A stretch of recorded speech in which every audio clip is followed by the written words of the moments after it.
माँ, माँ, चिल्लावत काहे बाड़? इतना सारा जगह छोड़ के तरह के आम के पेड़ ही मिलल रहे कचरा जलावे खातिर। ये तोहार लगावल पेड़ नहीं खे, ये अपना आप यहाँ आइल बा।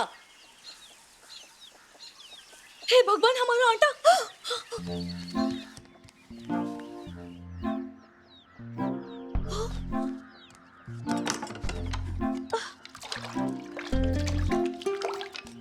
ओहो, ये चम्मच भी ना।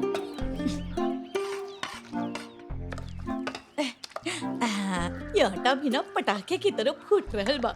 आज के नाश्ता बहुत ही अच्छा बने वाला बा। तू इसे भाग के काहे लू माँ? अब बुझाइल कि हम घर में टाइल्स काहे ना लगवावे नी। जैसे कि ये घर के तो ताजमहल बनावे वाला बाड़ा। चल जा बुड़बक। हाँ, वैसे आटा अच्छा फूल गइल बा।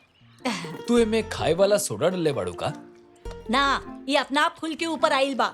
हम तो के अच्छा तरह से जानीला। हम ये आटा में नारियल पानी, केला डलनी, ईस्ट डलनी, ऐसा कह के तू भाग ना सकेला। ठीक बा, नाश्ता दे दो।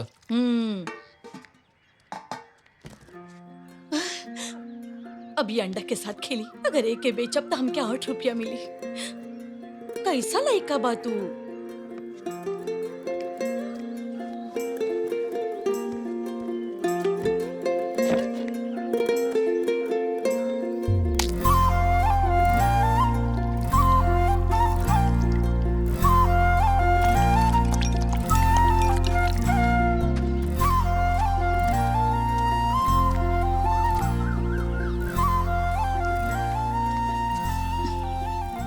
ये बड़ा बड़ा कल्ला तू आखिर केकरा के दिखावे जावेला?